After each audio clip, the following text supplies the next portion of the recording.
इस कहानी की शुरुआत होती है एक गांव से। एक गांव में एक फैमिली रहा करती थी। उस फैमिली में एक बुजुर्ग पिता थे। उसका एक लड़का था जिसकी शादी हो चुकी थी।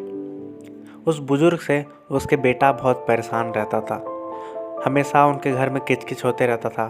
तो उसके बेटे ने डिसीजन किया कि क्यों ना हम पापा को अनाथ आश्रम में छोड़ आते हैं। तो दोनों अपने आपस में सलाह किए, पति पत्नी, और उस बुजुर्ग को अनाथ आश्रम ले गए। बेटा अनाथ आश्रम में अपने पिता को छोड़ के वापस आ रहा था।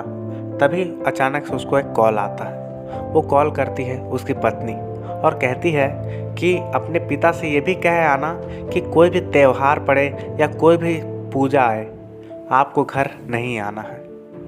तो ये बात को सुनकर बेटा वहीं रुक जाता है और फिर वापस मुड़ के अनाथ आश्रम की ओर जाने लगता है। तब वो देखता है कि उसके पिता एक शख्स से बात कर रहे हैं और बहुत अच्छी तरीके से बात चल रही है। तो उन्हें समझ नहीं आता है कि आखिर मेरे पिताजी इतनी जल्दी इतनी अच्छे तरीके से बात कैसे कर रहे हैं, इतनी घनिष्ठ दोस्ती कैसे हो गई। इस बात को जानने के लिए वो लड़का उस शख्स के पास जाता है और कहता है, मेरे पिताजी तो अभी अभी आए हैं, आप ऐसे बात कर रहे हो जैसे इन्हें सदियों से जानते हो। तो वो शख्स इसे जो बताता है, इसको जानकारी सुनने के बाद इसके होश उड़ जाते हैं।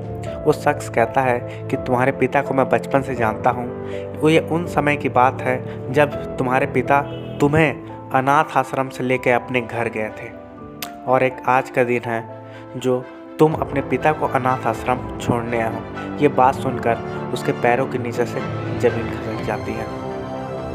उसे अपनी गलती का एहसास हो चुका रहता है। उसके आंखों में आंसू आए रहते हैं। तो ये एक छोटी सी कहानी थी और बहुत बड़ा मैसेज था। इस कहानी का मोरल क्या है ये आप मुझे बताएंगे। तो ये स्टोरी आपको कैसी लगी आप मुझे कमेंट में ज़रूर बताइए। चैनल पर नए हैं तो सब्सक्राइब करके वीडियो को लाइक कर दीजिएगा ताकि ऐसे ही और वीडियोस आपको मिलते रहे।